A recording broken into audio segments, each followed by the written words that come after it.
The radio hissed again, louder this time, like a breath drawn through rotted teeth. It wasn't just static anymore. Beneath the hum, Mark could hear faint whispers, words layered atop one another in a language that didn't belong to Earth. He leaned closer.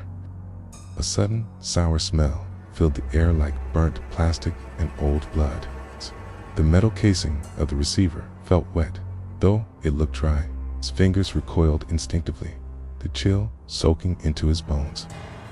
Then, a voice, low, cracked, trembling, emerged through the static.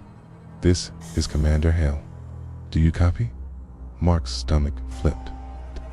There was something metallic on his tongue. He hadn't been bleeding, but it tasted like he was. He stumbled back, knocking over a dusty crate. Paper spilled, outaging transcripts, flight logs, stamped. Apollo Dark, do not file. One included a sketch, a human figure surrounded by jagged stars and coiled serpents.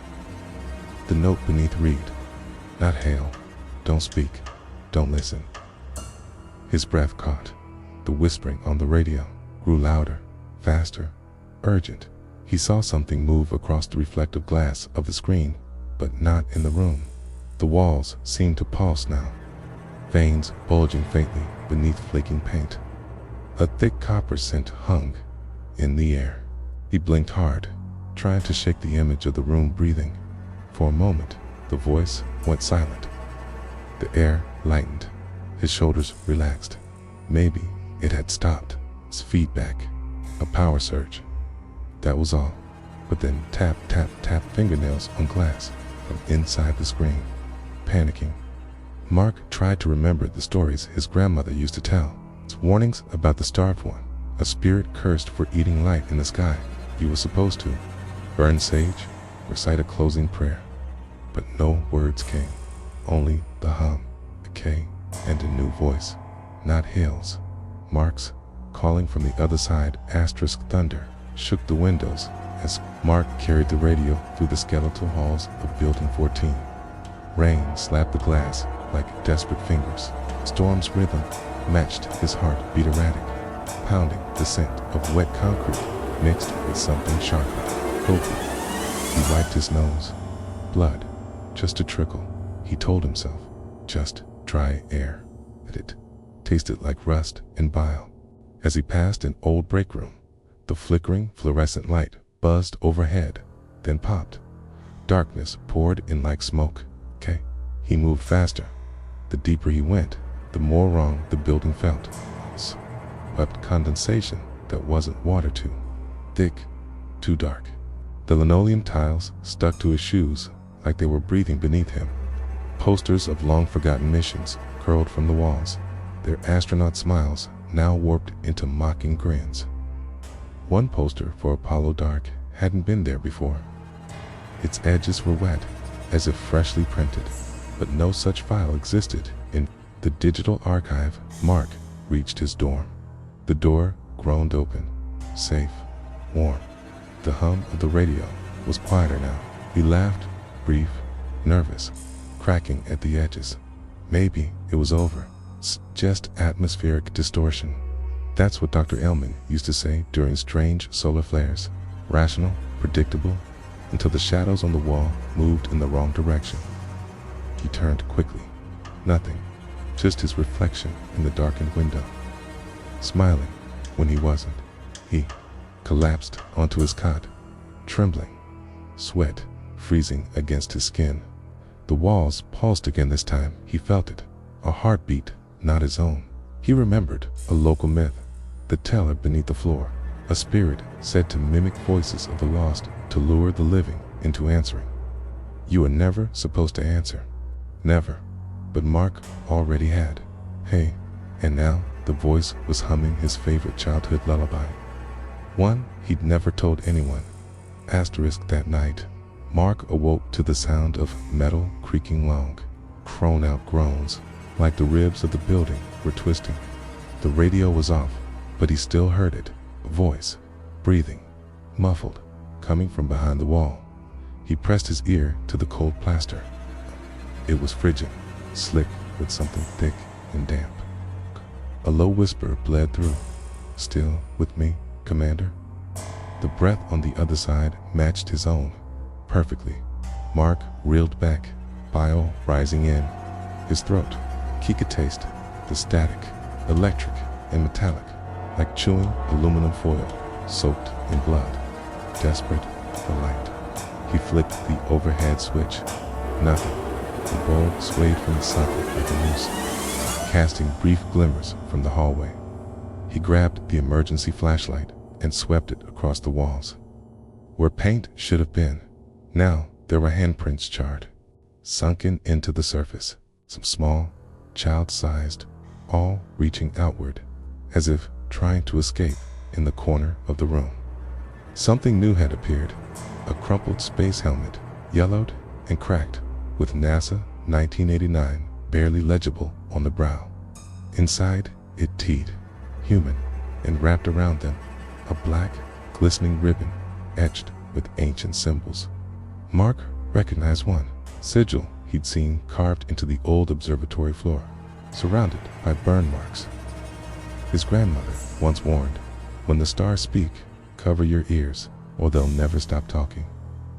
For a moment, the building was still, silent. Mark dared to hope maybe it was sleep paralysis, a nightmare. He even laughed, weak and hollow.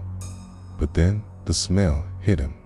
Rot, wet metal, and something sharper ozone, like before a lightning strike.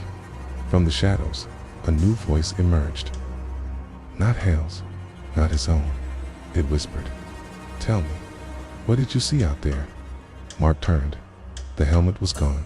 A voice was coming from inside him. By morning, Mark could barely recognize his own face in the mirror. His eyes were bloodshot, sunken, rimmed with gray. The skin beneath them twitched involuntarily, as if something beneath was trying to surface. The air in the room felt thick, like syrup, and each breath dragged like drowning. Lungs trying to sip fog. He tried brushing his teeth, but the taste of bile and iron clung to his tongue, no matter how hard he scrubbed. His gums bled. The mirror fogged, then wrote something from the inside. Ask him why he never came back. Driven by dread and desperation, Mark left the dorm and made his way down to the archival levels of basement. See, the deeper he went, the louder the building breathed. Walls creaked like old bones. The stairwell groaned with every step. A warm draft, tainted with rot and something chemical, pushed at his back as if urging him downward. In a locked cabinet, he found it. Hale's mission journal, black leather, frayed at the spine, pages yellowed and brittle like dried skin.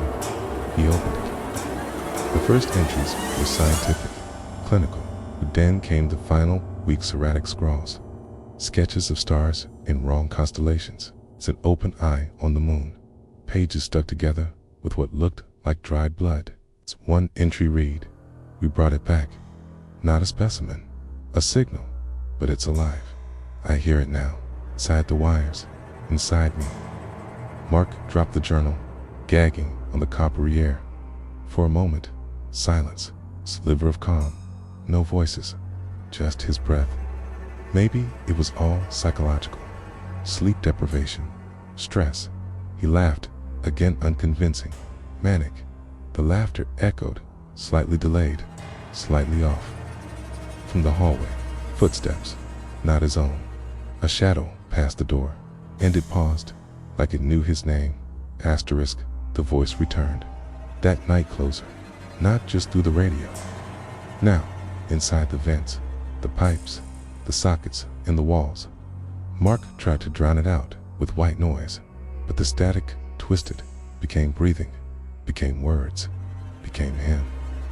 We never landed, it whispered, in a tone that sounded exactly like his own voice, but too slow, like it was learning how to mimic from the inside out. Every outlet in the room hissed. The bulb above him shattered. A warm droplet hit his cheek. He looked up. The ceiling was bleeding. The stench was unbearable sour rot, hot copper, burnt ozone. The walls, once pale blue, were now pulsing, almost organic. When he touched one, it was cold and damp, like skin stretched thin over bone. Mark screamed and wiped his hand clean, but a black smear clung to his palm and wouldn't come off. It tasted like metal and ashdot. In a panic, he ran. The hallway stretched longer than it should. Doors he had never seen before appeared dressed, numbered in a language he couldn't read. One was slightly ajar. Inside, a room frozen in time. Astronaut gear lay scattered across the floor, covered in frost. "K." In the corner, a tape recorder buzzed. "K." Mark pressed play. Hale's voice crackled through. It came through the stars. Not a being, a will. Sound turned conscious. We tried rituals, salt, circles, old prayers.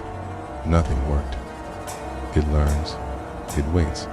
The tape popped, melted in his hand. For a moment, silence again. Calm.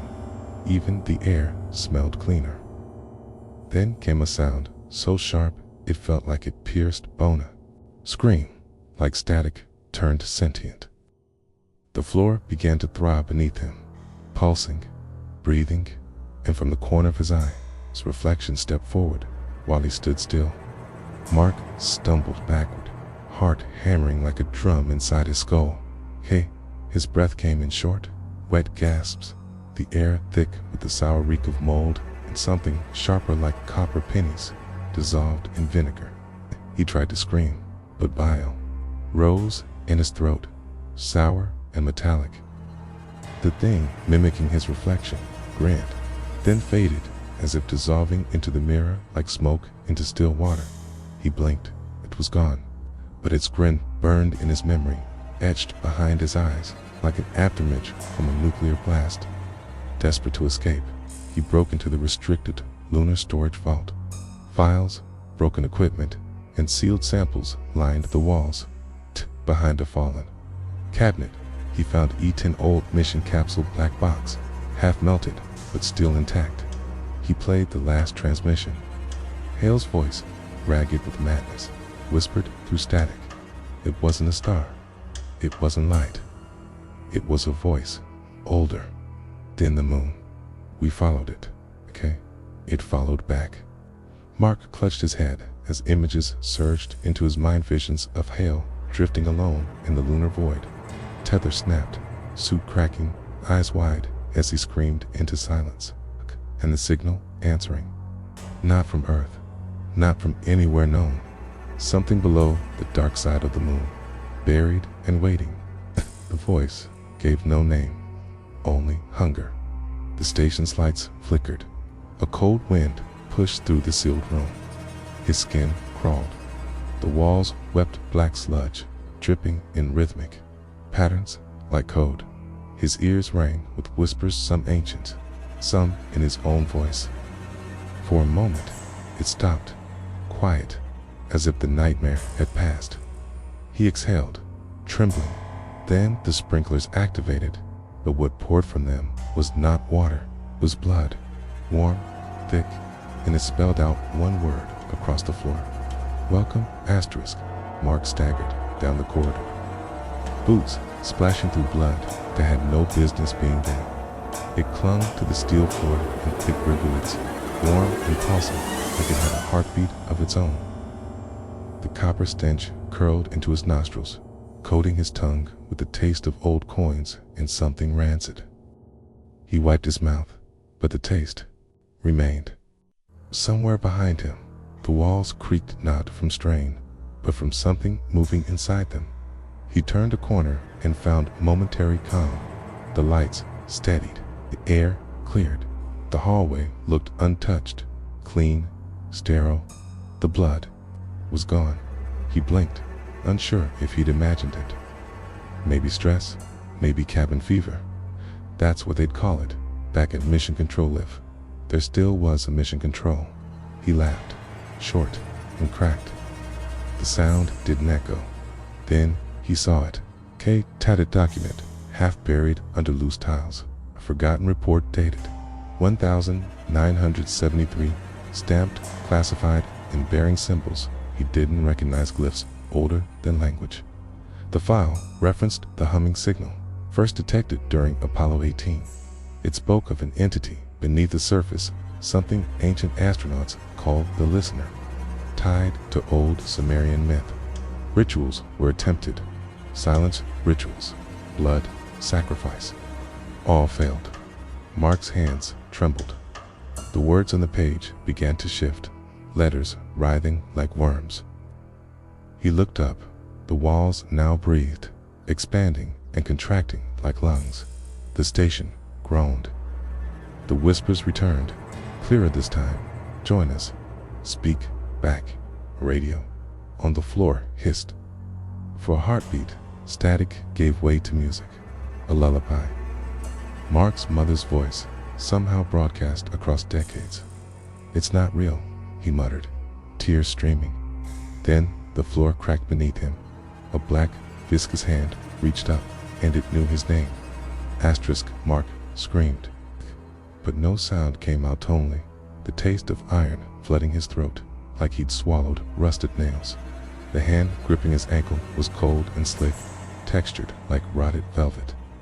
He kicked free and scrambled backward, heart slamming against his ribs as if it too wanted to escape. The floor sealed shut behind the retreating hand, smooth and silent, as if nothing had ever happened. But the radio began to hum again, low and rhythmic, like a heartbeat echoing through metal bones. He stumbled into the control room, gasping, covered in a cold sweat that smelled faintly of bile and copper. The blinking lights on the console glowed red, spelling out symbols he didn't recognize, then blinked back into familiar English, as if mocking his sanity. He clutched his temples, feeling warmth trickle from his ears. Blood, or was it something else? For a moment, the silence returned. A stillness so profound, it almost brought him peace. He whispered, "Maybe it's over." The lull was broken by a soft creaking overhead, like fingernails dragging across sheet metal. Then came the whispers, again thousands of voices overlapping, whispering in a dead tongue. In one voice, clearer than the rest, "You opened the channel. Now we speak." A vision flashed across his mind. Lined with skeletal remains in astronaut suits, a circular altar. The original crew, they'd found it. Not a life form, but a consciousness trapped in frequency. A deity known in ancient Mesopotamian lore as Namira, the listener in the void. Her worshippers had been banished for their forbidden rituals, recording prayers into stone, hoping to awaken her through sound. The Apollo crew had tried to warn them, tried and died. Mark looked up. The ceiling was bleeding. The radio crackled once more. "Okay." And this time, it answered back. Asterisk Mark staggered into the hallway, vision pulsing like static behind his eyes. Every surface he touched felt wrong metal walls, pulsing like flesh, cold yet moist, textured like raw skin. The corridor lights flickered overhead, casting elongated shadows that twitched when he didn't move. A foul stench thickened the air wet. Copper, burned hair, and something more ancient. Decay soaked in regret. He gagged, bile rising into his mouth, tasting sour and metallic like old blood.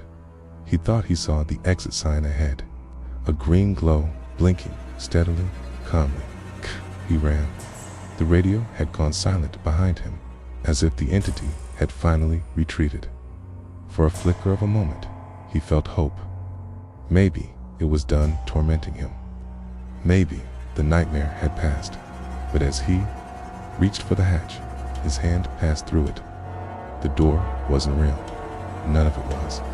The walls around him cracked open, oozing black fluid that smelled of iron and rot. The ground beneath his boots pulsed, breathing alive. From a jagged crevice, a curled page drifted out. He caught it, hands trembling. It was a mission log, 1994, handwritten. We heard the voice. We answered. Now "We are part of it." Scribbled symbols surrounded the text glyphs that matched those etched into the bones he'd seen in his vision. In the mirror's language, worship meant integration, not salvation. His thoughts fractured. He began to question if he had ever left Earth, if he had ever existed at all. The whispers were inside, no soft lullabies, sung in reverse, promising peace if he'd only let go. He wept and smiled, then screamed again. A siren blared somewhere deep in the station, but it wasn't mechanical. It was a voice, long and low, echoing from every surface, and it was calling his name, but not in his voice. Mark collapsed beside the console, the cold metal pressing into his cheek, sticky with something he dared not identify. A low hum pulsed through the floor, mechanical, yet laced with a heartbeat, his own, or the station's. He no longer knew. His breathing came shallow and sharp, the taste of iron heavy on his tongue. Blood, maybe, or something older, fouler. The smell of copper and decay saturated the air like a suffocating fog. It coated everything. The walls, once sterile white, now glistened red. They wept black tears, slow trails of tar that hissed as they slid downward. The radio crackled again, not with static, but with breath, whispered syllables in a tongue not meant for humans. Cooed, join us. The same phrase repeated, overlapping, layering until it became a chant. A final glimmer of hope flickered in his mind. He fumbled for the emergency beacon, slamming his bloodied fingers against its surface. The red light blinked, once, twice, then went dark. The vision returned flashes of the crew from 30 years ago. Faces warped in silent screams, veins blackened, eyes hollow. They had tried to leave, tried the purification ritual passed down from local earthbound tribes, the burning of dust, a mix of salt, soil, and the voice recordings played backward. It had failed. All it did was wake it further. Mark tried to scream, but his voice had been stolen or consumed. The console lit up by itself, displaying one word, recording.